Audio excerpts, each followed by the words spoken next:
liberty and justice for all. Thank you. Roll call, please. Mayor Beagle, Present. Deputy Mayor Resnick, Present. Councilmember Behrman, Present. Councilmember Godshall, Here. Councilmember Brenlin Fox, Councilmember Sharp, Present. Councilmember Smiley, Here. quorum present. Thank you. Changes or additions to the agenda tonight is presented. City Manager? Mayor, have no changes nor additions. Assistant City Manager? I have none, sir. Any from the dais? All right. Brings us to the next item of business, which is approval of minutes. We've got one set of minutes to approve tonight. That's the regular City Council meeting minutes of November 14th, 2023. Do I have a motion? Any corrections, comments? All right, seeing none, I got a motion and a second to approve the minutes of the regular City Council meeting of November 14th, 2023. All those in favor, please signify by saying aye. Aye. Aye. Opposed? Motion carries. We have no correspondence tonight, which brings us to the first call to the public. The rules to the call to the public is as follows. The public shall address the council during call to the public, which shall be included on the agenda immediately after correspondence and again immediately after new business. The first call to the public immediately after correspondence shall be limited to agenda items only. A person shall not address the council in excess of 5 minutes unless the time is extended by a majority vote of the council present. Persons wishing to address the council shall identify themselves and their place of residence and shall state their reason for addressing the council. And all comments by the public shall be made directly to the council. Do we have anybody for the first call to the public? Seeing none, I'll close the first call to the public and move on to city manager's report. We have the departmental report of October 23. Any questions?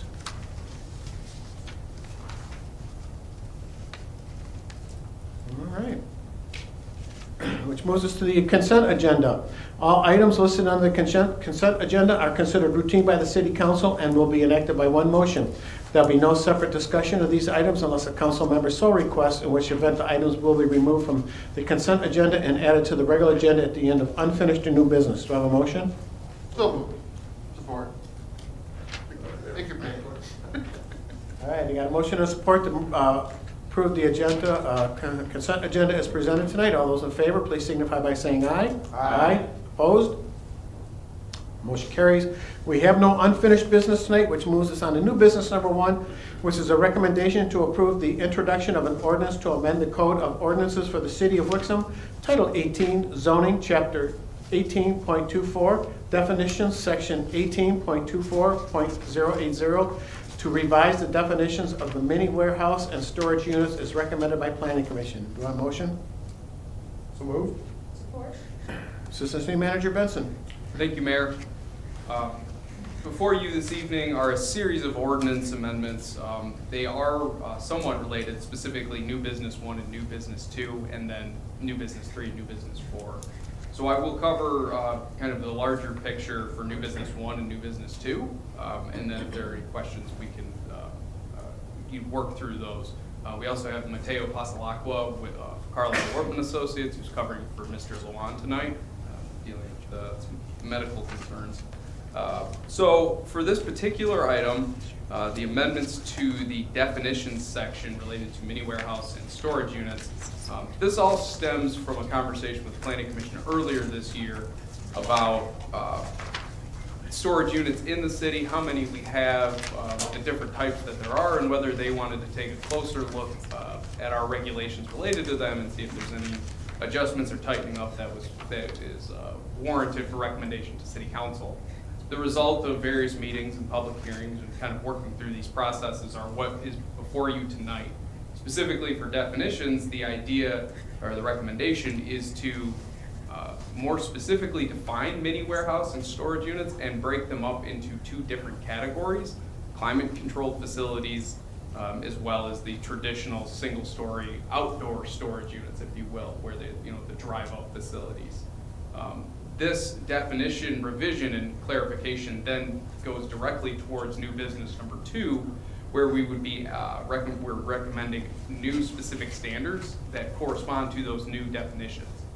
The intent is to be more specific about what types of mini storage would be allowed in what sections and what types of properties within the M1 and M2 industrial districts here in the city of Wixom. At the moment, those are the only 2 districts where mini storage is permitted, although that is a relatively large geographic area within the city. So with that in mind, the definition changes themselves are not all that complex, but if there's anything specific questions related to this, I'd be happy to answer those. Deputy Mayor Resnick. I have just one.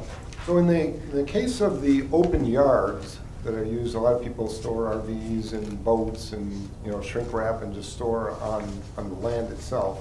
Those aren't covered in either two of those definitions, from what I understand, correct? That is correct. Outdoor storage is a separate, it has a separate set of specific standards, so usually it's done as an accessory special land use to these uses. So it's reviewed, obviously, ultimately as a whole site plan, but there's a specific set of standards just for outdoor storage. Okay.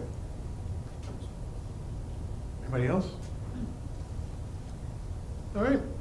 Seeing no more questions, I got a motion and a second to approve the recommendation to approve the introduction of an ordinance to amend the Code of Ordinances for the City of Wixom, Title 18 Zoning, Chapter 18.24 Definitions, Section 18.24.080 to revise the definitions of mini warehouse and storage units as recommended by the Planning Commission.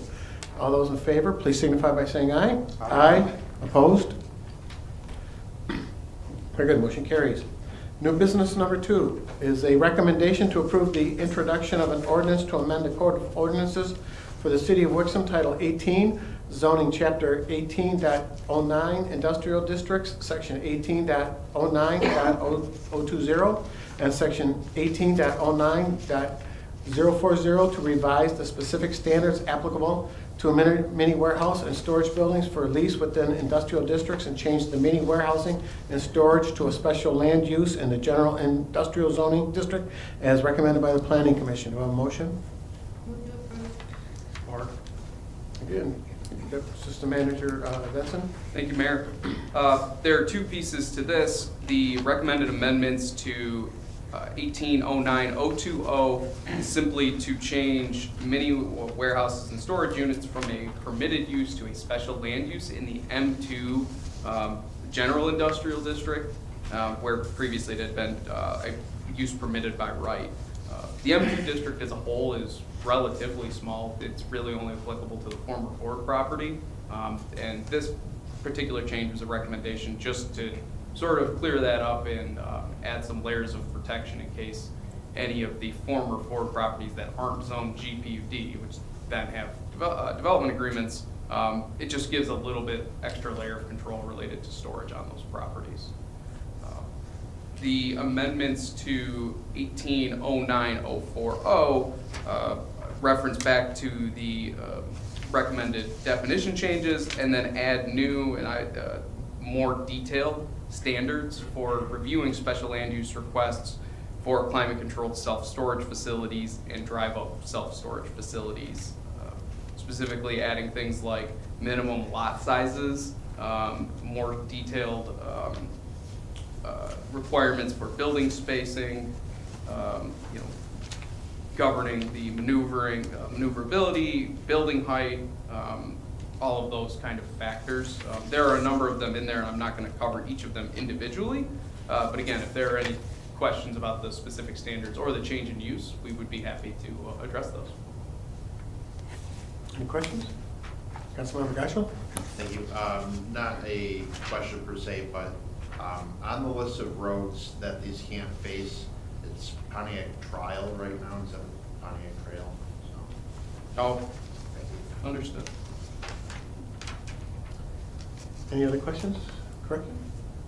All right, seeing none, I got a motion and a second to approve the recommendation to approve the introduction of an ordinance to amend the Code of Ordinances for the City of Wixom, Title 18 Zoning, Chapter 18.09 Industrial Districts, Section 18.09.020, and Section 18.09.040 to revise the specific standards applicable to mini warehouse and storage buildings for lease within the industrial districts and change mini warehousing and storage to a special land use in the general industrial zoning district as recommended by the Planning Commission. All those in favor, please signify by saying aye. Aye.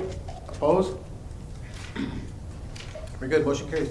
New business number 3 is a recommendation to approve the introduction of an ordinance to amend the Code of Ordinances for the City of Wixom, Title 18 Zoning, Chapter 18.08 Office and Research Districts, Section 18.08.020 and Section 18.08.040 to revise the schedule of uses related to conference centers, convention and meeting facilities, banquet halls, hotel motels, and commercial recreation within office and research districts, and add additional standards for hotel or motel uses as recommended by the Planning Commission. Do I have a motion? So moved. Support. Again, Assistant City Manager Pinson. Thank you, Mayor. As mentioned previously, item number new business 3 and new business 4 are related, and I'll cover number 4 in more depth when we get to that point. The basis for this particular set of amendments is another conversation with the Planning Commission related to the number of hotels that have been developed in the city, specifically within our IRO zoning districts, which tend to straddle Grand River Avenue, as well as portions of Wixom Road and Beck Road on the northern side of I-96. In relationship to that, the question became, what are the types of uses that we want to see in industrial research office zoning districts? Not necessarily, that we don't appreciate the hotels that we have, but now that the city is becoming more built out, do we want to take a closer look at the uses that we're looking for? Ultimately, that conversation took a larger look at prospective uses within the IRO district, and that is where the addition of commercial recreation comes into play. That is a use that is permitted within our M1 light industrial districts, but was not mentioned in the IRO. In order to add a little bit of equity, because there is a decent amount of overlap between industrial, the type of industrial buildings that we see here, and some of what we're seeing built in the IRO districts, as well as what's potentially possible on some of our undeveloped IRO properties. Planning Commission was interested and ultimately recommended to add commercial recreation as a special land use in the IRO, subject to the same specific standards that commercial recreation is subject to in the light industrial districts. So they would be treated the same and would be required to go through the same processes. Going back to the hotel discussion, originally Planning Commission had discussed prohibiting all hotels as a use in the IRO district. If we had moved down that path, it would have created 2 non-conforming hotels that would now be non-conforming uses because they're zoned IRO, which at the time of their approval was a flat-out permitted use, not even a special land use. So the recommendation to rezone those parcels, which we'll get into in a little bit, is in an effort to not penalize those hotels by having them have non-conforming status, which becomes a problem for not only financing, but also any adjustment that you want to make on site. It can make it more difficult, which was not the intent. It is not to cause harm to the buildings that had already been built. Now, ultimately, after public hearings, we did have some comments from adjacent vacant property owners or owner about the hotels and the argument that maintaining flexibility for those types of uses may be of value. That particular property owner did express an interest in developing more hotels, but does not have any plans submitted, or that didn't seem eminent. But the Planning Commission took that into account, and ultimately the specific standards that are recommended within this proposed ordinance reflect changing from hotels from a permitted use to a special land use, with specific standards that, among other things, require that any hotels to be permitted as special land use in the IRO district would have to be adjacent to freeway service. Ultimately, that limits the available spaces that could happen, and Planning Commission felt that that was a compromise that ultimately met their overarching intent to direct the types of developments that we'd like to see in IRO versus, not to say less desirable, but comparatively, reflective of the other types of developments we're seeing in those areas. There are other specific standards that go along with the hotel and motel uses, and it also creates a carve out for hotels and motels as an accessory use to either commercial recreation or conference centers or convention centers.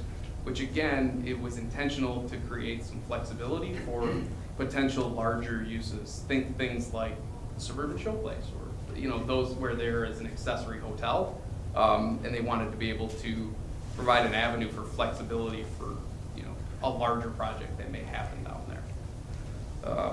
With that in mind, if there are any questions on the proposed ordinance amendments, we would be happy to dive into those. Deputy Mayor Resnick? So I believe that restaurants and taverns are still special land use and permitted, but they're SLU still, correct? I believe so. Okay, so there's really no change to that designation within the IRO district. Yeah, the intention was not to impact that at all. Okay, thank you. Councilmember Gatchel? Thank you. So I have a few questions, but diving into kind of your history, when the hotels were approved and built, it was IRO and they were just automatically included as being approved, correct? I mean, they still had to get site plan approval, but yes, they were use permitted by right. And now they are special land use under IRO? Correct.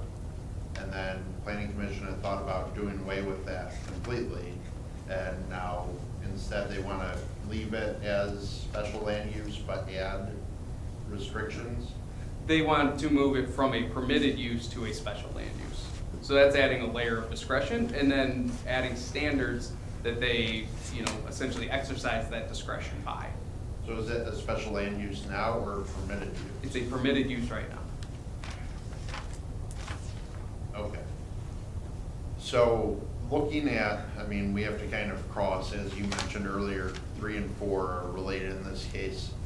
And looking at the wording, talking about that they would be allowed, hotels and motels would be allowed if it was in a lot directly adjacent to freeway service.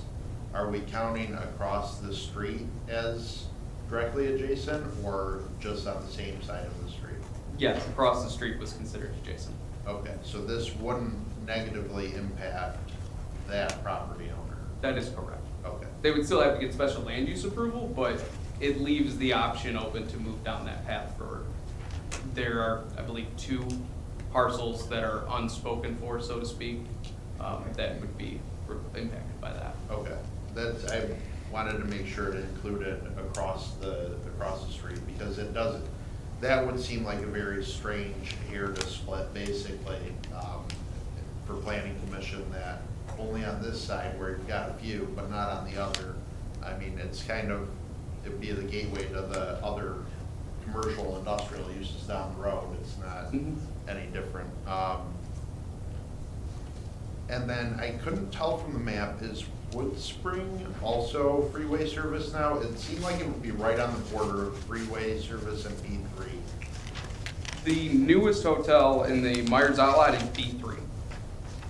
That isn't in the freeway service? That is category? correct. Okay. There's one that is freeway service on that, you know, Yeah. that area, but the newest one is B. Okay. All right. It seems, I don't know, it's not gonna cause an issue with that landowner, which was my primary concern, but it almost seems like we're creating issues for ourselves, or we're like going to adjust things that don't necessarily need adjusting, I guess. Looking at the zoning map, we've got, these will be a few freeway service sections after number 4, and then there's a little bit across the expressway, but one of the other hotels isn't even in freeway service, and ostensibly, all of the stuff in the planning commission minutes for near Osmond Drive, I don't understand why that wouldn't be freeway service. I mean, it is an expressway exit, it's all servicing there, so it's all a little strange to me when we go adjust the map and the ordinances, and it isn't necessarily a blended thing, and we have pockets of this and that, and I don't know if we're hurting or helping, is I guess the issue. I will say for the proposed rezonings, part of the justification is that they are directly adjacent to other freeway service zone parcels, but also 2 hotels that are zone freeway service. So I acknowledge your point that there are situations where zoning designations are not surrounded by the same thing. They're kind of pockets. In this particular case, that wasn't something the planning commission seemed overly concerned with, but duly noted that there are situations where, in the case of the B3 transitions, my understanding is that the plan through the last master plan was to transition the industrial service IS zoning designation, which is gray, to general business, which is B3, and then those happen through property owner initiated rezonings, where they then asked to do that, and similar to how Wixom Motors came to be. But in this case, we're initiating it to proactively prevent problems that such changes would create, to your point. What would prevent, I guess, a hotel being built right now, or what, I mean, we're adding commercial recreation with this change, but with the addition of the hotel rules, what is being addressed, other than controlling where they can go, because now it has to be adjacent to the freeway service? Well, keep in mind, this is only in relationship to the IRO zoning district. Yeah. In B3, I believe it is still a permitted use. Freeway service, it's still a permitted use. It's also, We have a lot of the IRO yeah, areas, basically, so that's, it's almost like, we can call it being proactive. It might be like semi-meddling as well, like, sometimes you just get too deep in the weeds where you're not actually accomplishing anything meaningful. So that's my worry is if we want to, we just said, hey, we're going to add commercial recreation and whatever else, and we don't need to talk about hotels, but now we're adding in the hotel rules as well, and I don't know that that's, again, hurting or helping.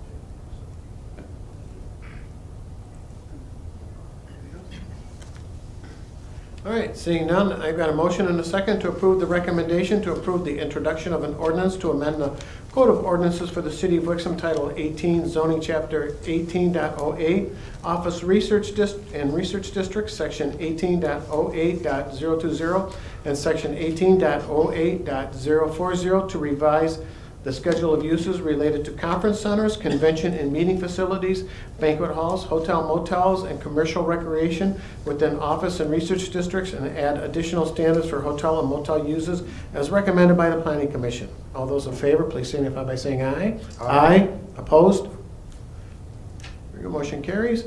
Moving on to new business number 4 is a recommendation to approve the introduction of an ordinance to rezone approximately 2.03 acres at 48953 Alpha Drive, PIN 22-08-327-005, and 2.19 acres at 48881 Alpha Drive, PIN 22-08-327-006, from Industrial Research Office to Freeway Service as recommended by the Planning Commission.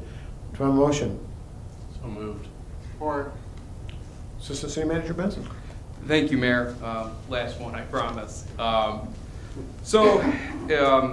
As a follow-up to the recommendation to adjust how hotels are classified in the IRO district, among other things, this recommendation is to, as previously mentioned, prevent issues of non-conforming status for the 2 hotels that are zoned IRO on Alpha Drive.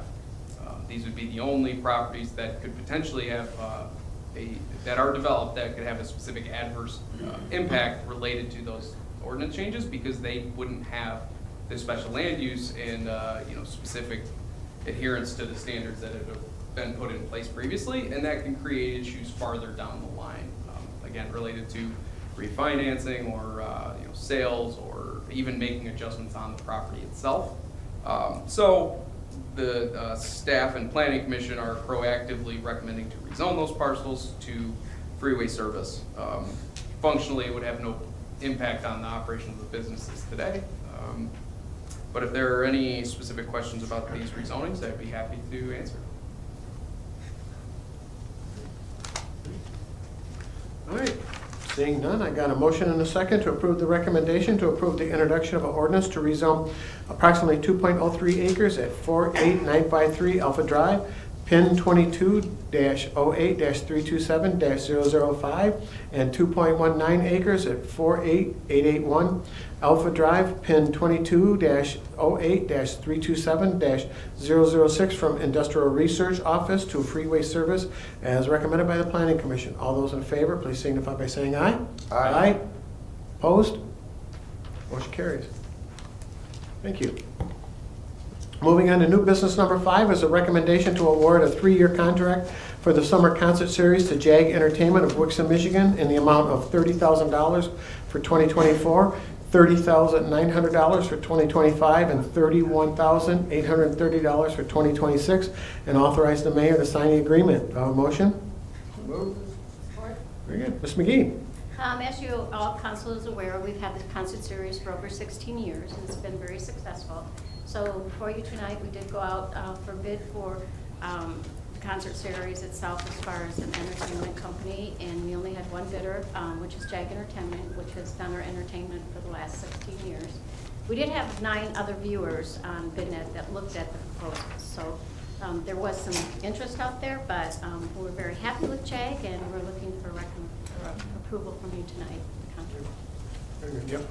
JAG's done a great job for us. They know what bands that our community likes, and they continually book those bands, and they do a great job, and I'm happy to support this for another 3 years. Councilmember Behrman? Thank you. I have no problem with the concept of approving this. I do have a problem with us signing this contract with all the dates being wrong throughout it. I was good. We'll correct those beforehand. They said 2021, 22. I mean, yeah, this is simply just a contract they used from the past, and they changed one section and left everything with the old dates. Right, but it'll be changed. So, I mean, I don't know if we need to approve this contingent on the dates being updated, or we're just gonna trust that it's gonna be updated. I just wouldn't want it signed as is. I'll sign the agreement after it's been approved. You know, the dates have been changed. But it's in the motion for what years and stuff like that, so I don't think it'll be too big of an issue. Yeah, we'll just make those changes before the mayor signs it. Thank you. Thank you. Anybody else? Thank you, James. I've got a motion and a second to approve the recommendation to award a 3-year contract for the summer concert series to JAG Entertainment of Wixom, Michigan in the amount of $30,000 for 2024, $30,900 for 2025, and $31,830 for 2026, and authorize the mayor to sign the agreement. All those in favor, please signify by saying aye. Aye. Opposed? Motion carries. Thank you. Thanks again, James. Keep it up. Recommendation, or new business number 6 is a recommendation to accept the proposal from the Umler Group of Wixom, Michigan for design engineering services for the Loon Lake Road pathway for a cost not to exceed $18,000 from Safety Path Engineering account number 223-555-965.390. Do I have a motion? All right, a motion support. Mr. Sickman? Thank you, Mr. Mayor. That's what we have here is in addition to the pathway systems that we have in Wixom. And during the initial review of Loon Lake Road construction, we found that it is feasible to run construct a portion of sidewalk between Lake Ridge and Lamella on the south side of Loon Lake Road. And we asked Umler to add that to the contract that they currently have, and they requested for a price of $18,000. So we're recommending that we go ahead with the design now, and we'll add this to the construction project that we'll do next summer. Deputy Mayor Resnick. I've ridden that area on the road on my bike many, many times. Does the slope cause any concerns with drainage or safety or anything else? That is one of the reasons why the added cost with design. Yes, there is going to be. We do have some concerns with the slopes there, especially as they go off to the south. And yeah, there's some ADA compliance issues that they'll have to address prior to flatten certain areas.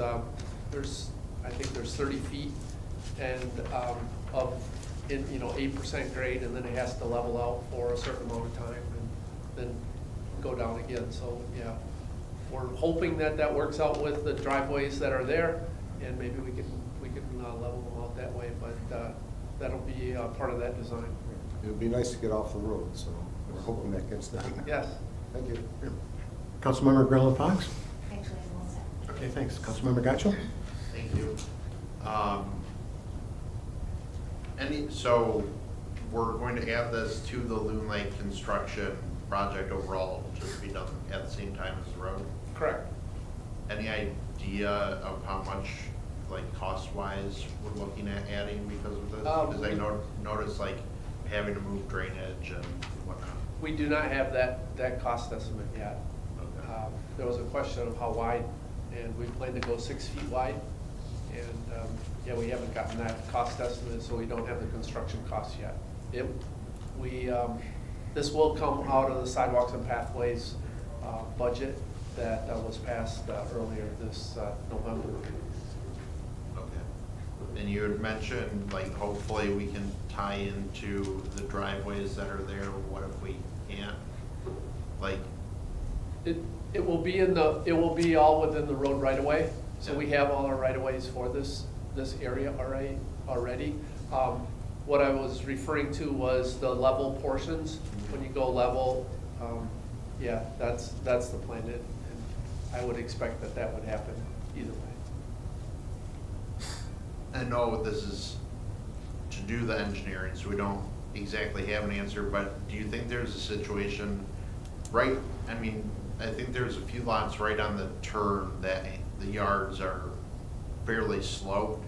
Do we see a need where we're gonna be creating like a retention wall on those properties to meet the grading that we need for ADA compliance? Like, how intricate and how impactful is this gonna turn out for those property owners? That, I am not sure yet, to be honest. That's why we have the engineers. Do we have a representative from Umler here? We could, We do not. oh, okay. I was Today. gonna say maybe they could answer those Yep. questions. Nope. Okay. Okay. Yeah, I know we can't answer that until we get into the design work, but Right. I guess looking ahead, you're gonna have to We did. put that into the project, and that would be something I would be wary about, is creating a headache for those homeowners. We did question the slopes, and they seemed confident that they would be able to make that work.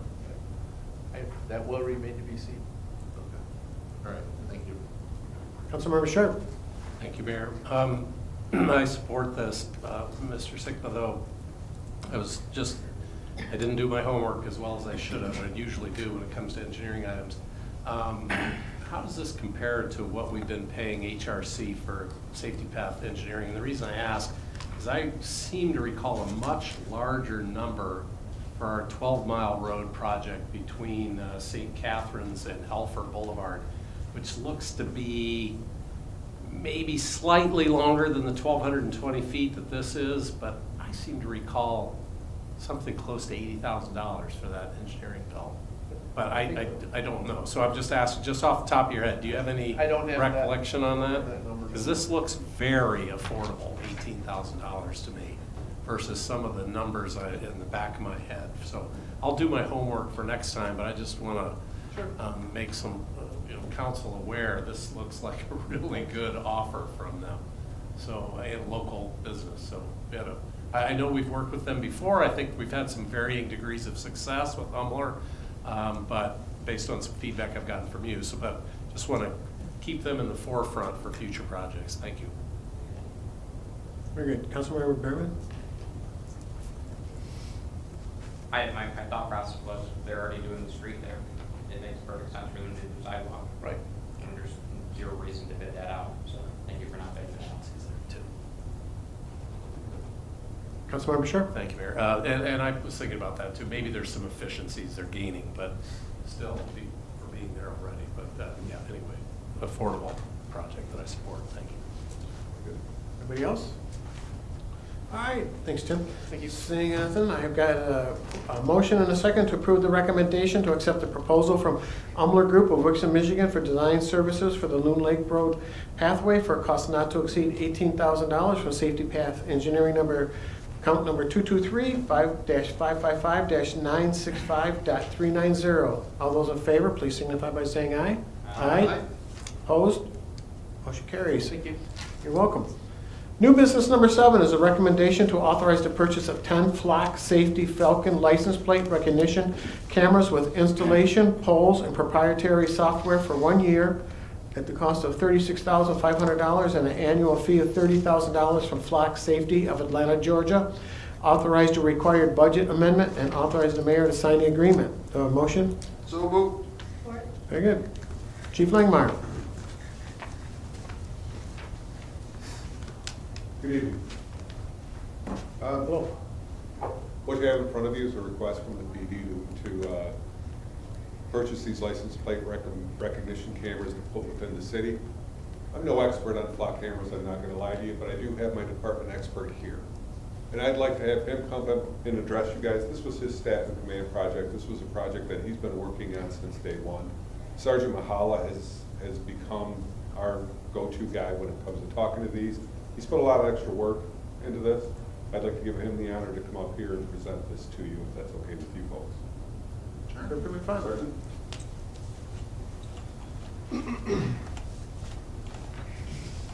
Thank you, Chief. Good evening. Thank you for allowing me the opportunity to speak before you guys tonight. Like Chief Langmeyer had said, this has been a project that I have been working on since January this year. And I knew that advanced license plate readers were in use in the state of Michigan, but it wasn't until this project that I realized just how many agencies have actually started rolling programs like this out. And in my research on flock cameras, part of it was reviewing some of our statistics, our crime stats, as well as our crime mapping, where these crimes are occurring. The statistics that I was able to pull for just this year alone, from January to October 11th of this year, we're up 21% compared to all of 2022 in Class A crimes. And also 22% were up from January 1st to October 11th on Class B crimes. We're seeing our statistics, we're returning to pre-COVID stats, and it's very concerning to us. The method that we've been trying to address some of these issues has been data-driven extra patrols, and that has resulted in very little effect on the statistics. One of the issues that we're faced with responding to these crimes is that we're left with little to no evidence to follow up. When our officers are responding to these calls, typically there is no vehicle information, there's no suspect information, there's no suspect information at all. And 70% of the crimes that are committed are using vehicles, our suspects. And the number one issue that we're having, that we're seeing, is a lack of evidence to follow up, to make arrests and close cases. One of the most important benefits for LPR technology is it provides a force multiplier. It's a constant watch for vehicles that are coming into and exiting the city. And this technology can provide just invaluable information for patrol officers as well as investigations. Just this last weekend, I don't mean to get off point. Saturday night, myself and my officers responded to an attempt auto theft. We reached out to one of our neighboring agencies, Wolverine Lake. They have flock cameras. We were able to search that vehicle, and we were able to come up with multiple hits for the last 2 weeks on where that vehicle has been. And just having that photo with the license plate is massive. We're working in association with Novi Police, Milford, and as well as Oakland County Sheriff's Department, in identifying camera locations to best complement one another. Novi is in process of implementing their system. I believe Milford's is already in place. And we have areas identified that we would like to address. This technology it's a vehicle fingerprint technology. It gives us the ability to pinpoint suspect vehicles, confirm vehicle details necessary to make arrests. It gives us real-time alerts on when these suspect vehicles enter and exit our city. And it has the capability to give that information to other agencies. So it's essentially a massive network all over the state that we can tap into. So what Flock Safety is it's license plate recognition. Excuse me. It's been a minute since I presented, Chief. I apologize. It just gathers objective evidence and facts about vehicles. It's not people. It's not facial recognition. Nothing is personally identifiable information. It's not used for traffic enforcement. And the information that is collected is discarded after 30 days. It's just automatically deleted. Another stat that I was able to pull so far as our stolen vehicles, we are up 244% from last year. Last year, from January 1st to October 11th, we were at 9 stolen vehicles. That same time frame this year, we're at 31 vehicles that are stolen. So we're seeing definitely an uptick in crime. And I actually, with the chief's permission, the vehicle that we had a hit on from this last weekend, I don't know if you've seen what the photos actually look like, but I do have them if you guys are interested in seeing specifically what we're collecting. Yes, please.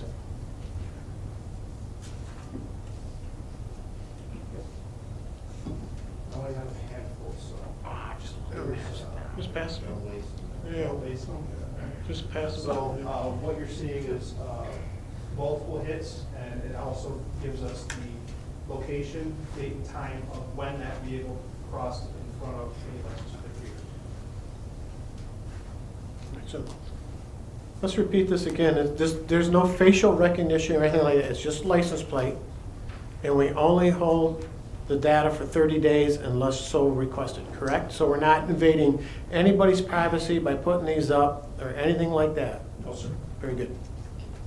Yeah, you'll see from the photos exactly, we're essentially looking at people's numbers.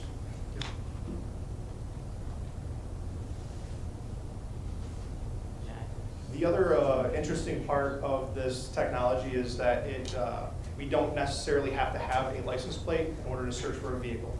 So if we respond to a call, we have a vague vehicle description, say a tan four-door Chevy Impala with no license plate information. We can actually search the system for that specific that vehicle. Go ahead, Councilmember Bremer. I guess my question was, are we looking to do this on the service streets or the freeway? And can the camera handle the amount of traffic on the freeway? So Michigan State Police, they handle the freeways. I know that they are looking at making a massive investment in LPR technology. We are looking for just for our surface streets. So basically, Backwicks on Pontiac Trail. Our high density areas, yes. All right, thank you. So as far as the Flock cameras, Matt, I have Matt Wayne here from Flock. The highway speeds, I think Flock cameras have an issue. There's a certain speed limit, anything above it. If I drive 70 miles per hour down Wixom Road, I can get out. Good. No, Good. no. And just for the record, go ahead and introduce yourself first. Thanks. Yes, thank you, Chief and Sergeant. Good evening. My name is Matt Wayne. I'm a territory manager for Flock Safety in Michigan. Like Sergeant said, I would say the biggest issue with the freeway is we want to make sure that we've got space to be able to position the cameras, whereas the speed isn't so much of an issue, depending on how close we're able to get to the side of the road based on who maintains the right-of-way.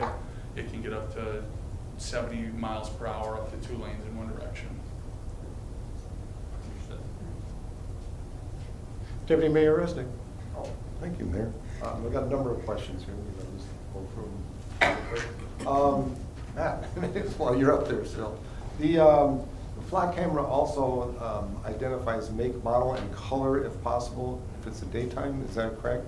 Yeah, so there are certain identifying features, make, color. We currently don't have an exact model, but it will be type of vehicle, whether a pickup truck or a sedan, and other identifying features like Sergeant said. So if there's a vague description of a red Chevy Silverado or Chevy truck that was in the area, the police department will be able to go back and search based off those features to narrow down and then hone in on suspect vehicles. So it doesn't do recognition of the make and model based on features then? Yeah, so you'll be able to search based off features along with license plate, yes. Okay. Second question, in terms of the data storage, I understand that after 30 days it's expunged. Yep, that's correct. If, let's say there a court case required a subpoena or something that was 60 days old, then there's no way to go to the backup and get that, where maybe lat-long location might have been important for that particular case. Is it retrievable in any way after the fact? Great question. So to my knowledge, after the 30 days, it is purged and gone unless proactively a community votes on a longer duration of storage. But the majority of agencies in Michigan use that 30-day time frame. But that's as far as my knowledge. After the 30 days, it'll be completely gone. I'm very much in support of this. I think it's a great program. I've talked to other community, police departments that use it, and I know it's tied to the national database, so it's even a better thing for Amber Alerts and things like that. One question I maybe have for the chief then. You and I had a little conversation on the emails today about it, but we have a federal forfeiture fund that's meant for law enforcement, crime enforcement, and anything related to law enforcement. And with the current balance, it would actually cover at least the purchase of these cameras and our first year contract. And then in next budget season, budget for the 30K or whatever it is for the annual license fees. I tend to rather see this type of thing being taken out of that budget, because it's, I'll call it a law enforcement slush fund that's been sitting there for so many years. I don't know, this is 10 or 12 years old, right? Good. And then when you come with your budget, then in April, we actually put in for the 30K annual license fees or whatever. Again, that's just my recommendations. And that is an option. This is an authorized thing that we could use our forfeiture funds for. The only thing that I worry about with those is they're limited. We're not putting any money back into those. So if we were to have if we use those funds and expend them here, and then we have a big thing that has to come up down the road, we won't be able to use those funds for that. But this is an authorized purchase, and obviously that's up to you. And it's an unbudgeted item that's coming before us today, so that's. It is I will explain, and we did talk about this in the budget. Yep. It is completely my fault this did not get put into the budget. That was my mistake completely. We did talk about it. It was just. Yeah, but we didn't have any figures or anything at the time, so Right. that's not a. That's my recommendation in council. Do you, just offhand, do you know how much is in that account since you? Roughly 160,000. Yeah, 160 something. We could even do half. We could buy the cameras with the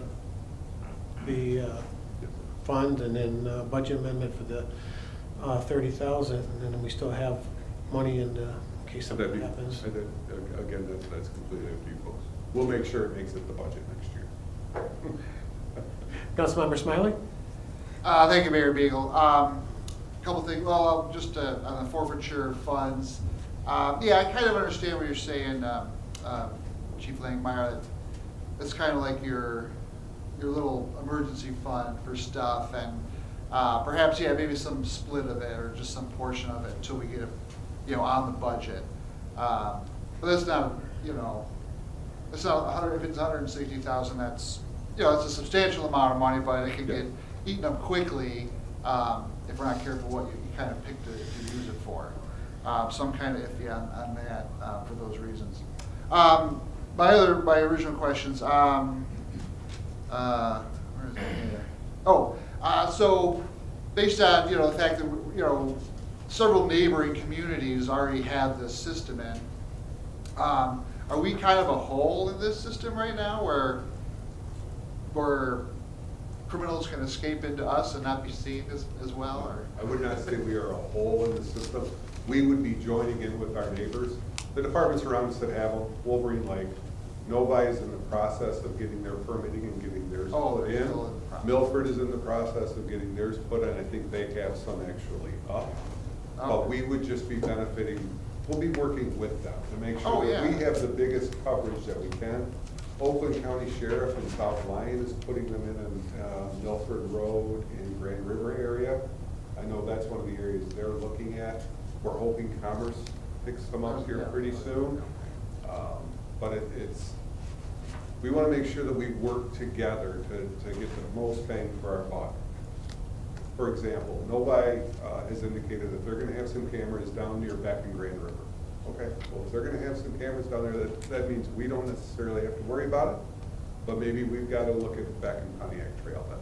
So we can work with them to make sure that the departments as a whole, because we all have access to we all have access to the information. So let's make the best coverage we can and work together to make this as good as it can be and help everybody. Does that make sense? Oh, yeah, and calling us a whole, that came out wrong. But no, it sounds like a good system where, the more participants, The better the off. more, better off, because, some of the towns are smaller and, they don't stay all in one town when they're getting away. What's happening in Novi is happening here, is happening in Walled Lake, and Wolverine Lake, and everybody travels. Everybody has a car, everybody drives. So our goal here is to get this out there so that we can start getting the information that we're missing. Sergeant told you about a story. I'll give you an example of last summer we had a guy watching his car get broken into and he stops it. And the guys take off on back. He sees him drive southbound on back in a black Chrysler 300. He doesn't get the plate. With these cameras, we have that plate. At the very least, we're knocking on the door and saying, let's talk about this, trying to steal out someone's car. Yeah, that sends a message in of itself. The cameras themselves send a message in and of itself of, we don't really want you coming here to commit, please come, enjoy yourself, live. This is a great community, don't come here to commit crime. Sure. It helps us send that message. Just one more. This isn't crucial this sounds great, I'm all for it. But I'm, more curious, who decides where the cameras will be? Will it be, you're working with Flock and the Ardent Police Department? And then has it been done yet, or are you still kind of? We've not decided on areas, we're just starting to get into that area, looking at our crime statistics and where things are occurring, so that we can then look at the best locations, again, where we get the most coverage. One camera will cover 2 lanes going northbound, or southbound, or east or west. One camera for 2 lanes, so that kind of determines where we at. When we get to some of these intersections with left turn lanes, that's an extra camera. So we need to look at some of those things. Do you see what I'm saying? So we're working with Flock and our neighboring departments to make sure that we all get it in the best place. One more time, okay.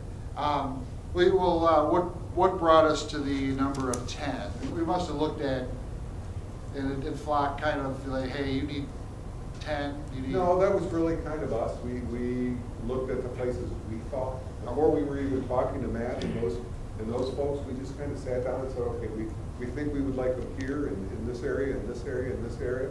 And to be honest with you, Paul and I had this discussion earlier. I started with, 6 or 7.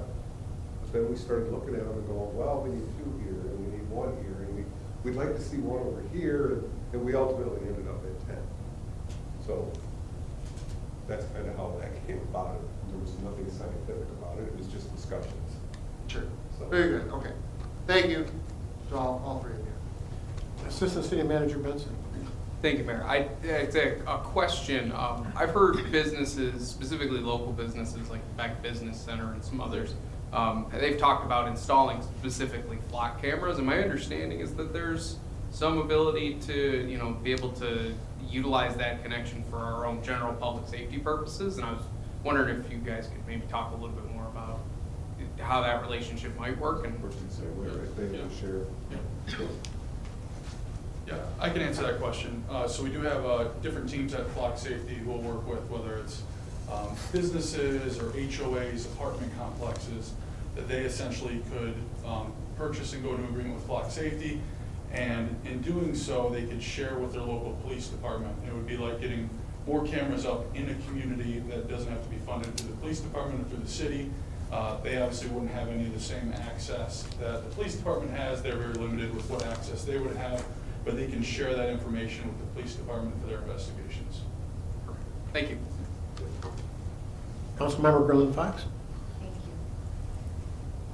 So I completely support the project. I think it's a great idea. Do you have a timeline for once it's approved? Oh, timeline? It can vary with certain locations, whether they're going to be on City of Wixom right-of-way roads versus the Road Commission of Oakland County, which would be most of them.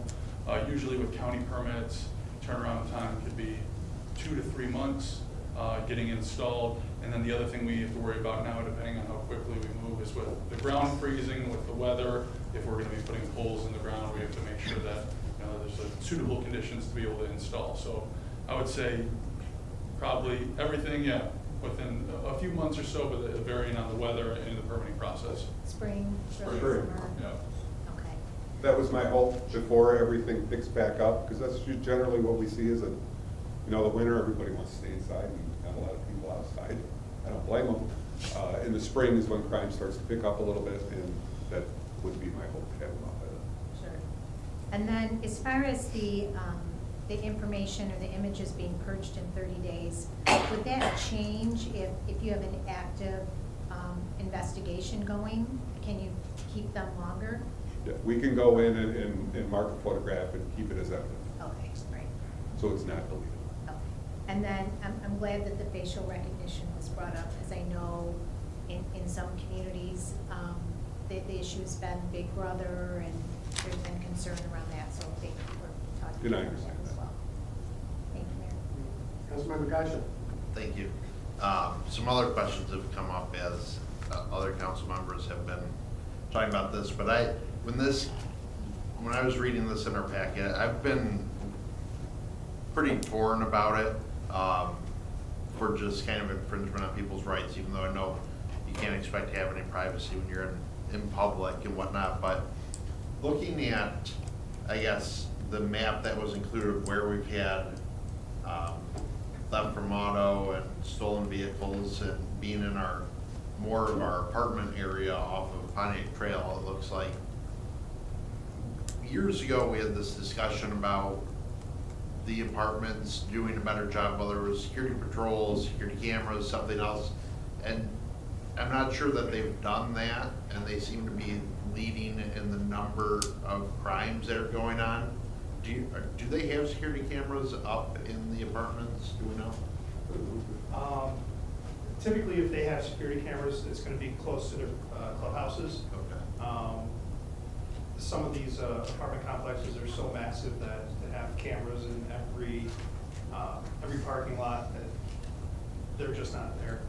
One thing that I have noticed, being all these years on Midden Heights, a lot of residents are taking their security in their own hands. So we're seeing a lot of security cameras that are placed in their own windows, but it's not anything that the apartment complex, they're putting up themselves. Yeah, and this seems like a city, I understand that it will help other factors, but largely it seems like we're going to be targeting specific areas that are choosing to not address the issue themselves. And I guess that's my concern, because ultimately those are businesses, the apartments are, and they have a responsibility to protect their tenants. And now we're gonna be spending money largely to combat issues that they're choosing to not deal with, and have their tenants put up security cameras in their windows, or have to come into our police department and file a report when we have nothing. And so that's part of the reason I'm torn on this. The other part is that I don't know that it gets to the root of the issue. It was nice seeing the photos. I was concerned that it wouldn't have it wouldn't share the vehicle at all. It would just share the plate. And that was my concern, is there literally nothing at that point would prevent somebody from lifting one plate off one car, throwing on their car and leaving. But it's nice that we have the vehicle here, unless they just remove the plate altogether when they're out doing whatever they want to do. And So, that could happen, we yeah. can't guarantee that. We're not saying the residents are the problems that we're having. That's not what the implication is, and I expect it's people coming in from outside the community to do it.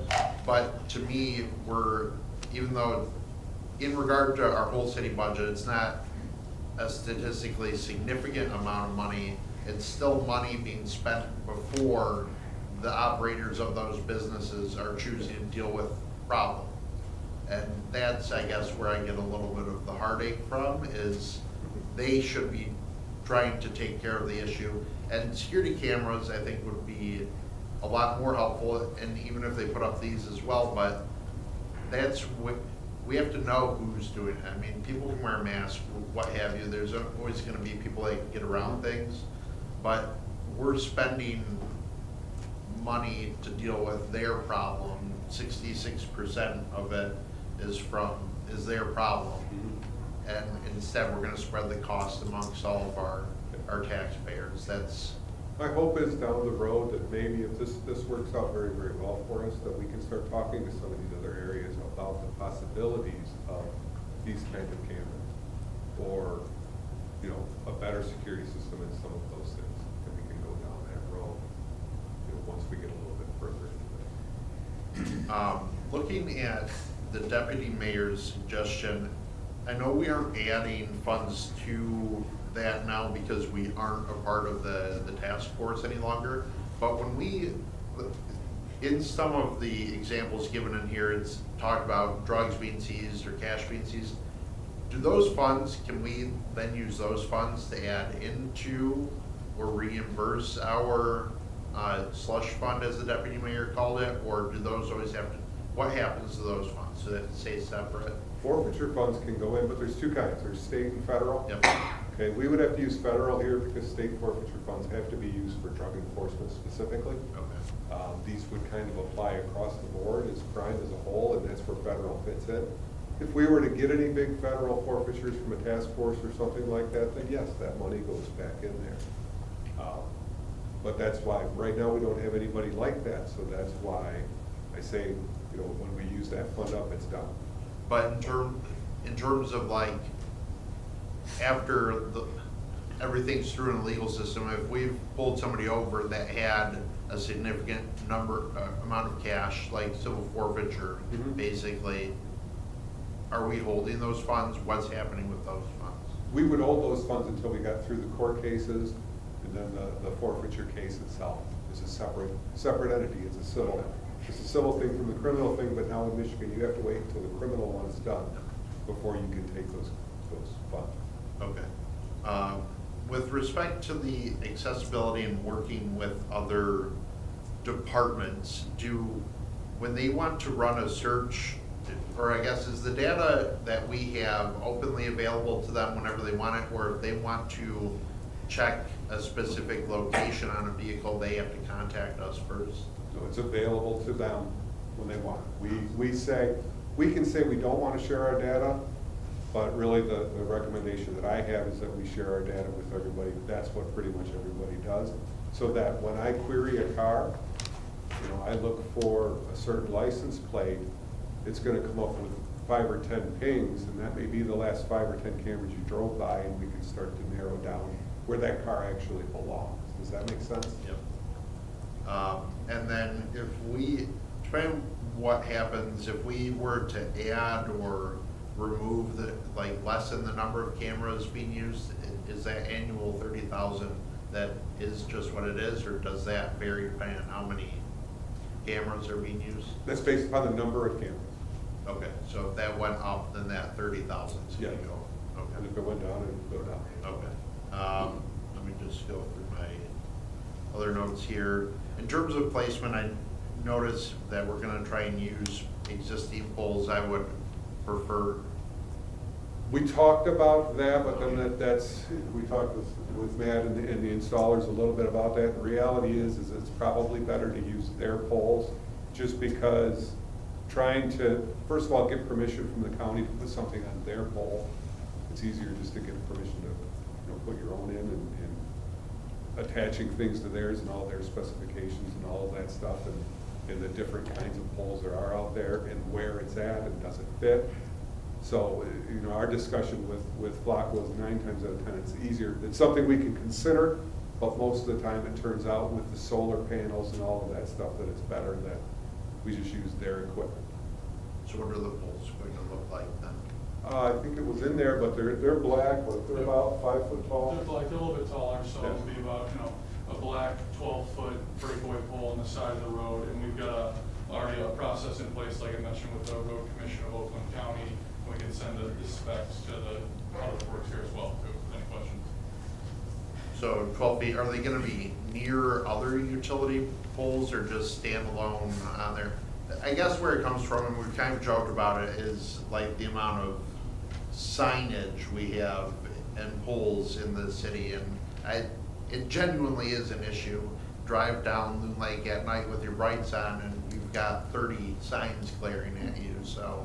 I agree. Yeah. I can speak a little bit to that. Obviously, it'll be up to the police department where the final location will be, but our team will look at the specific areas, do a utilities, MISDIG, site survey, make sure that solar is appropriate even when the sun is the lowest in the sky. And then usually what we like to do is kind of try to hide them behind an existing pole or reflective sign to make it be, as out of the way as possible. Okay, I appreciate that.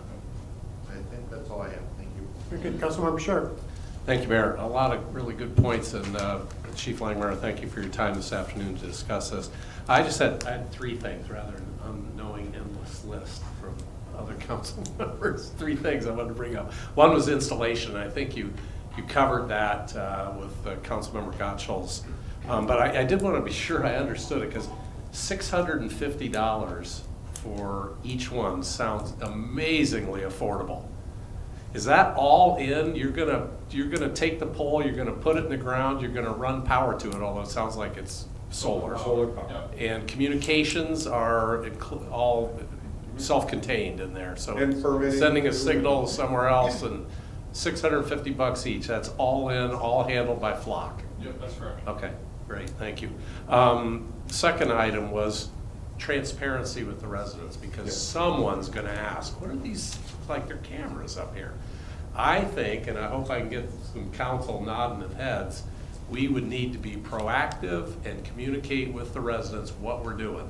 I think So we try to avoid that, we nip the big brother questions in the bud and remind them that your license plate's on the rear of the car, and unless you're worried about being identified from the back of your head, which is tough to do, they don't have to worry about getting their picture taken, because it's the back of the car that we're gonna be shooting, because you can't, there's nothing on the front. I assume that we'll have it lined up on those lanes. So have you given any thought to that, transparency with the residents, and Yes. consider that as I agree with you wholeheartedly. I think we need to, there's a deterrence effect to that too. When we get that out there and people start to learn that we have them, and this is what they look like, and this is where they are, and this is what they're for, there is, I believe, a deterrence effect there. And I believe we should get it out there to the people and tell them, this is where they are. And, we'll go from there, but I think a strong social media campaign will get that word out, and we'll make sure that the residents know what they're for and where they are. And that we're not doing facial recognition, we're not, what you're gonna do is look at the positioning of the cameras, folks. I mean, if it's northbound and you're going southbound and you can see the camera, it's not shooting you, it's getting the car that's going northbound. Right. So it's only shooting the back of your car, and that's it, but we can get that out without a problem. Thank you. I agree. I think, and then one last point was about something that's already been brought up, but that was funding. And my usual question at this point would be to administration, can't we find $26,000 somewhere else?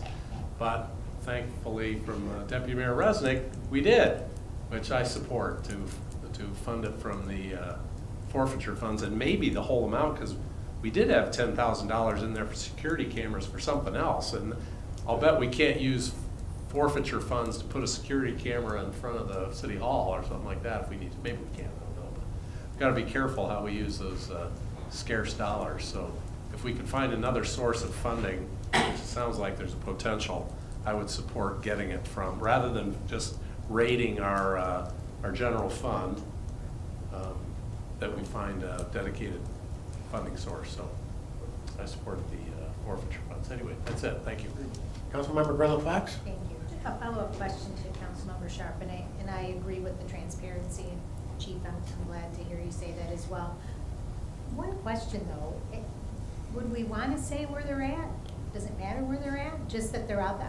And my concern, and maybe I'm going to the negative, and I've been maybe around police too long, I don't know, but I don't want people to go and tear them down. Well, we'll see them, we'll give them a general, we're not gonna tell them exactly, we're not gonna give them an address and tell them exactly where it is, but we'll show them what it looks like and if they're in this neighborhood. Yeah. White Lake just put these in, and I'll tell you what, it didn't take long for it to hit Facebook, and, you know, they've handled it marvelously. I followed it through their Facebook page in addressing the citizens' concerns, because they didn't tell them a lot about it. They did all of this in front of their board and all of that, but there were a lot of questions as to what it was, and they've handled it very well after the fact. I would rather be proactive. We don't have to necessarily say you're exactly right. I don't want anybody to go out there with a spray paint can. You don't want anybody to go out there with a can of spray paint. But if we can say, hey, they're gonna be up here, this is what they look like, and this is what they're for. Because it's a very distinctive look, so. Great, thank you. Thank you, Mayor. You're welcome. Councilmember Behrman? My comment was kind of right along there is what have you seen with vandalism with them going up? And is that an expense that we're gonna have to cover to replace them if that was to happen? Go ahead and say that. Luckily, so far in the state, we've not seen very much with vandalism. That's not to say that it's not a possibility.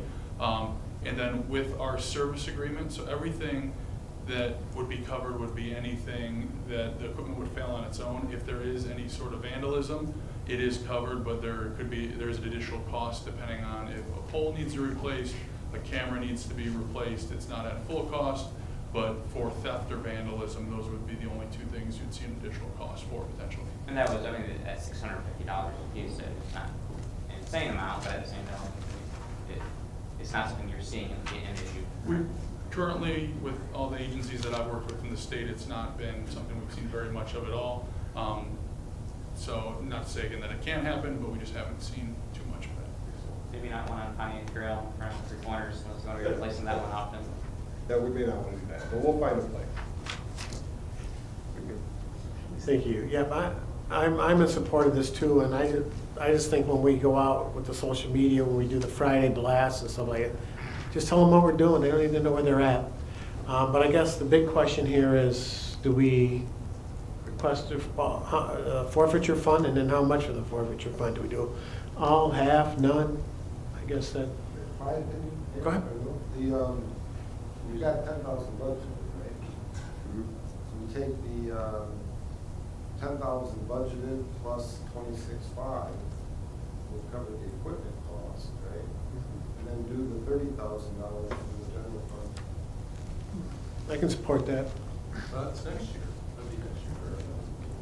No, it's actually coming out of this budget year.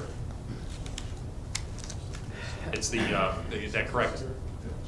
No. Chief Langmeyer, we talked about the 30, First year. 30, I was trying to look at the details of the report here. Everything coming out in fiscal year 23-24. Well, the 36.5 would be out of this year. The Okay. 30,000 would be next year, but we've got to have permission to have the mayor That's right, sign we the didn't cover that at all. agreement. It's a 2-year agreement, So, so that would be Yeah. budgeted out of So next year's that's true. fund. We don't have to deal with next year under this report, right? No. So it's just this year. So you'd be set by doing it from the $10,000 and the 26.5 from forfeiture, which leaves you with about, there's 26,500 coming off of a $168,000 plus balance. So you'd be left with like $142,000 in the account. Yep. And then we would, as the chief mentioned, we're talking about budgeting in future years. You could talk about it during the next budget process if you want to take it from forfeiture again, or if you want to take it from the police department account when it gets budgeted. Councilmember Gatchel? Thank you. The 10,000 that was budgeted for security camera, was that for another project elsewhere?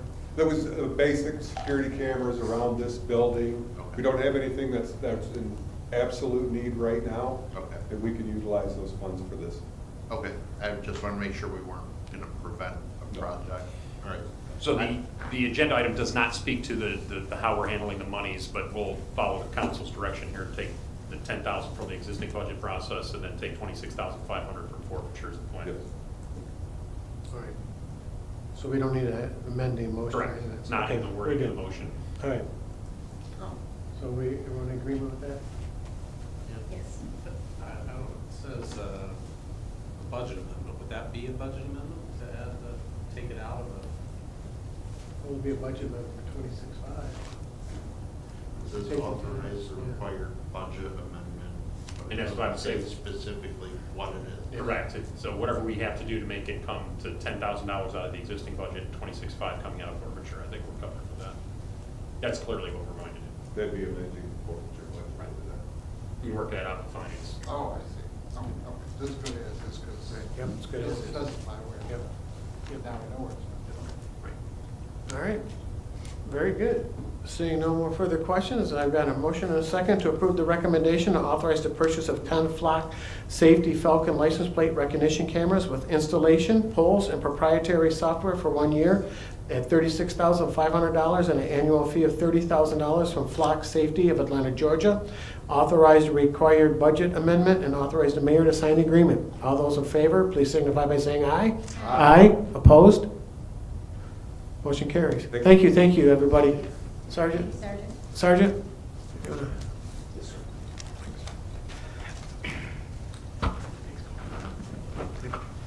All right, new business number 8 is a request for the approval of the First Amendment and restated interlocal agreement for the Michigan Airline Trailway Management Council and authorize the mayor and city clerk to sign the agreement. Do I have a motion? So moved. Support? City Manager Brown? Thank you, Your Honor. So, long story short on this, we've been party to an interlocal agreement to govern the operations of the former Trailway Council, which included Weston, Walt Lake, and Commerce Township. That's been happening since about 2009. In 2020, Walt Lake notified the other parties to the interlocal agreement that they were withdrawing from the Trailway Council. There was a lot of discussion about what that would mean and what would have to take place, and lots of financial tie-ups that had to be cleared up and handled, and all of that has now taken place.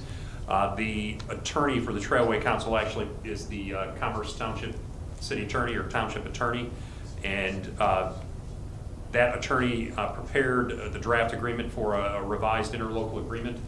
It's been vetted with the Trailway Council, it's been vetted with our city attorney, and the resulting document is attached to the agenda item that's before you this evening. Long story short, there's a lot of things that are being accomplished by this, changing the name of the Trailway Council to reflect that Walt Lake's no longer a member, changing it to the Michigan Airline Trailway, specifies the obligations of the parties, specifies the sources and uses of revenue that's derived from Trailway property, and it specifies the process for withdrawal of a party and the dissolution of the council, because at this point, there's only 2 members to the agreement. If one of them backs out, we no longer have an agreement. So that's all covered, and the action that we're looking for is for you to approve that amended and restated interlocal agreement to basically recognize 2 things. Walt Lake has withdrawn, and also that we're sort of shifting from prior activities, which were acquisition and construction oriented, and now moving on to operations and maintenance. So that's basically what's covered with this new amended and revised interlocal agreement. That's what we're looking for approval from council for. Happy to answer any questions you might have on that if I can. Any questions? Councilmember Gatchel? Thank you. In looking at, I guess there's a few bullet points, number 7 and E, but it's under fiscal year annual budget contributions. It's on page 5 of 9. Section E talks about each party shall be required to make an annual payment required to keep the budget in balance to the Trailway Council not later than 1 month prior to the start of the Trailway Council's fiscal year. So this comes up to what we just passed, which was not a balanced budget. I didn't notice anywhere in here, in the agreement, where there was a cap to what we would owe, or any stipulation that the Trailway Council would only submit balanced budgets, not balanced based on contributions from the parties. So I guess I would like to see that added to the agreement personally, because I think there should be some sort of a limit to what is expected from the city of Wixom every year. And I think that pushes, I know they're starting to do fundraising, and this will create the Friends Of group, but I don't want to keep seeing us get presented with unbalanced budgets or budgets that can only be balanced if we contribute a certain amount. And so that isn't accounted for in the agreement.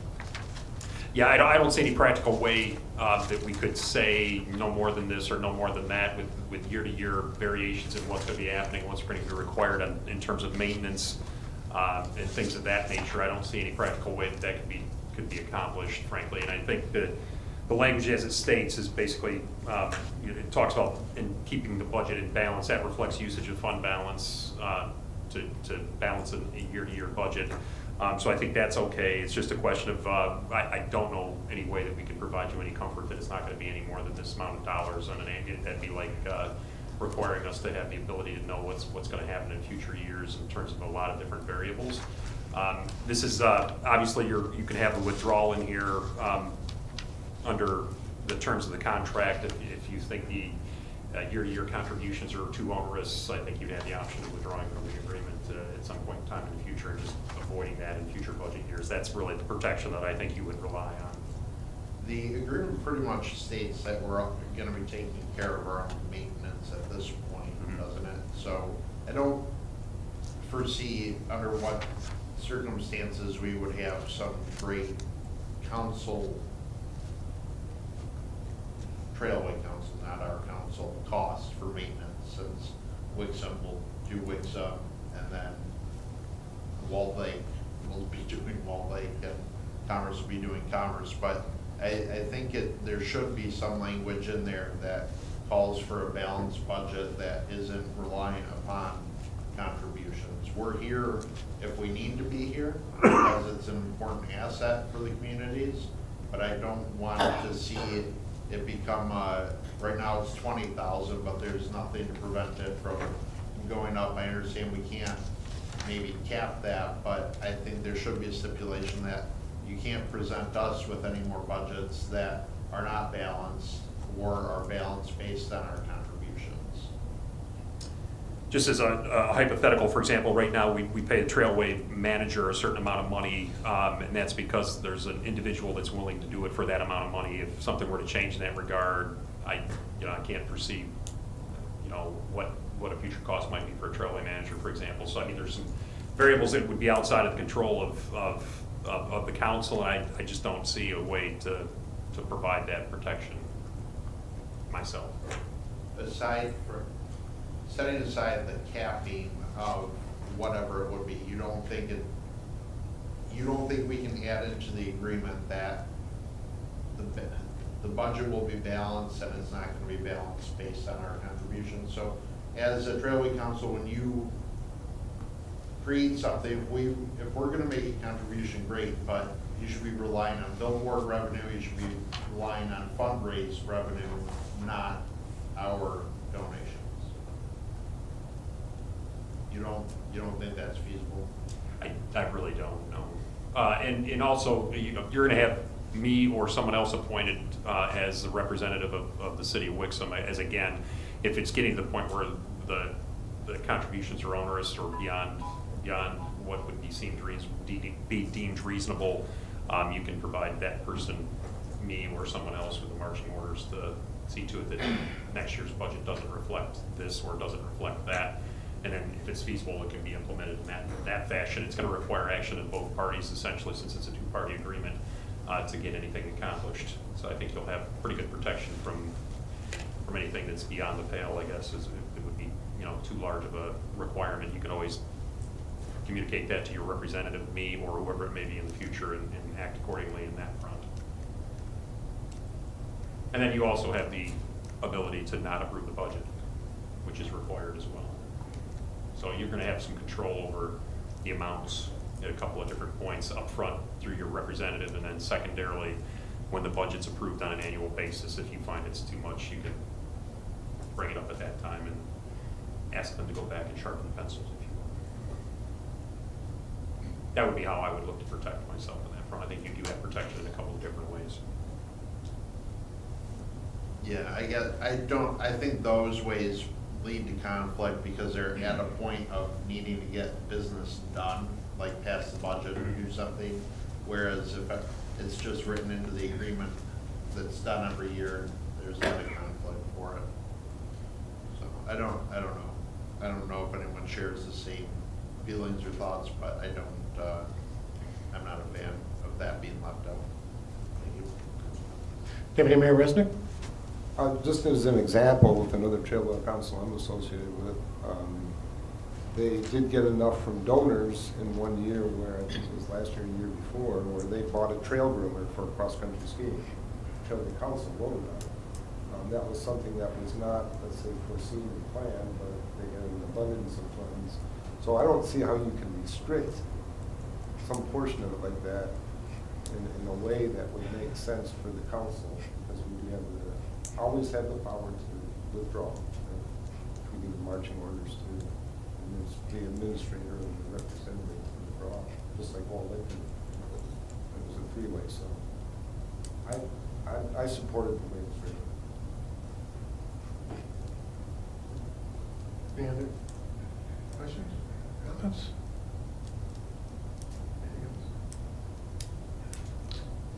Very good. Seeing no other questions, I've got a motion and a second to approve the request for approval for the first amended and restated interlocal agreement for the Michigan Airline Trailway Management Council and authorize for the mayor and city clerk to sign the agreement. All those in favor, please signify by saying aye. Aye. Opposed? No. Deputy Mayor Resnick, Aye. Councilmember Behrman, Aye. Councilmember Gotchel, No. Councilmember Grundlin Fox, Yes. Councilmember Sharp, Aye. Councilmember Smiley, Yes. Mayor Beagle, Yes. 6 yes, 1 no. Thank you. And with that, that concludes the new business portion of the meeting tonight. We'll move on to the second call to the public. I'm not going to read the call to the public since we have no public in the audience right now, so I'll close the second call to the public and move on to city manager's comments. City Manager Brown. Thank you, Your Honor. So CMU, our city manager update, the only thing we had in there this week was for 6 employees celebrating their service anniversaries, from along of Jim Bird in the Department of Public Works at 22 years to a short of 1 year with a variety of employees in public safety, either at the fire department or in the police department. So we wanted to say thank you to those employees for working with the city and supporting the city and providing the services that we rely on them to handle day in and day out, and congratulate them on their work anniversaries. And that's the only item I had in the city manager update for today. Assistant City Manager Benson. Outside of what was included in my monthly report, I have no additional comments. Well, very good. And that moves us on to council comments. Councilmember Smiley. Thank you, Mayor Beagle. A couple things. I was unavailable the last regular meeting, but I privately congratulated, but I wanted to publicly congratulate Mayor Beagle on his reelection, as well as councilpersons Gotchel and Behrman, and to thank Wixom for supporting my reelection. I'm also very pleased that all the proposals passed. Okay, so other than that, I hope to see a good turnout at our annual tree lighting and visit from Santa. Thank you, sir. Very good. Councilmember Behrman.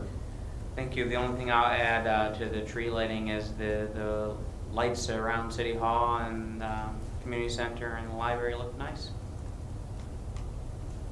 Councilmember Gotchel. Thank you. I was driving through Highgate on the Green this evening and noticed there are some giant piles of snow at the curb, and I said, well, it didn't snow that much. Then I saw under them, and I saw the leaves under them. So I know we've made a first pass, and then we got hit with the snow. what are the prospects like for getting things cleaned up? I know it's supposed to warm up a little bit over the next few days. What do you think, Mr. Sigmund? This happens multiple times throughout the years. So yes, we plan to rent a clam bucket for the loader to top those large snow piles that are hiding the leaves. And with that, we plan to suck up what's under there. So we're hoping that that's still fairly thawed. And as we go through, we'll do both. And next week, we do plan to hit it pretty good. And we expect to get through Highgate on the Green and several other sections next week. Okay. Yeah, it was evening and they were maybe They're big. waist height. I'm like, it did not snow that much. And then I finally got up to one that sat in the sun enough to see all the leaves under it. So, Yep. all right, thank you. Thank you. Councilmember Sharp. Thank you, Mayor. First, I wanted to tell Mr. Sickma I should do my homework before talking. Although I'm happy with the Loon Lake contract to Umlar, I went back to the August 22nd deck and we contracted with HRC for very similar services, 1,500 feet. It was only $20,280. So very, very similar to what we approved tonight. So I'll try not to shoot from the hip again. But that's tough for me sometimes. Wanted to thank Mayor Beagle for loaning me his tie tonight. We had a little wager on the Michigan-Ohio State game that I came up in the losing end, although a valiant effort by my Buckeyes. I think you look quite dapper with that tie, and I think if we could get a close-up on it so the people at home could see it, so. And I just wanted to also comment on the lights. I noticed them coming home from my daughter's house over the weekend. We were out of town and the lights were on and I thought, I hope they came on after Thanksgiving per plan. It must have been. I know Councilmember Bierman likes them on earlier than that, but I like them on after Thanksgiving. So and they look great. Thank you. And I'm looking forward to the tree lighting ceremony on Friday. It'll be fun as always. Thank you. Very good. Councilmember Garland Fox. I'd like to thank and congratulate all those employees celebrating their work anniversaries, and also I look forward to Friday night. Good. Deputy Mayor Rusnick. I turned mine on the day before Thanksgiving. Hopefully you didn't drive down Wayhill.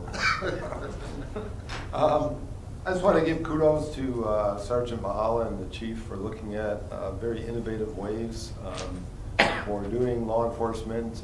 This is great. I know my son-in-law's business right at the Beck Road exit was hit a number of times over the last couple of years, and with as many security cameras that he had set up around the buildings, it still couldn't get to the level that the flock camera system would get. So I'm glad we supported that.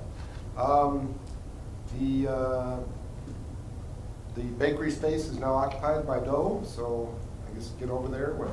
Oh, you got something to add there?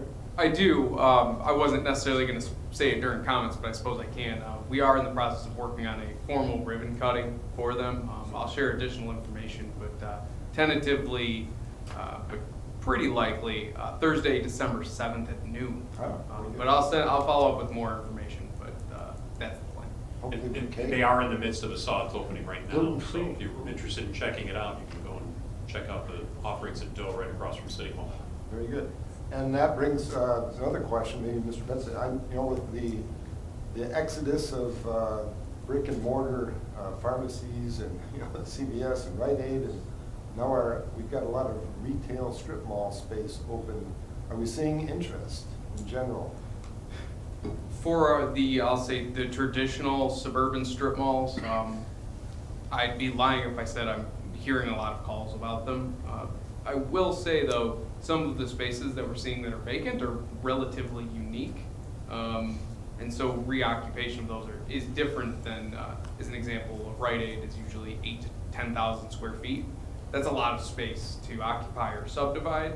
So it's a little bit of a different animal compared to you know, a traditional 2,500 square foot unit, which those tend to turn over, you know, and our occupancy rate is relatively solid on those.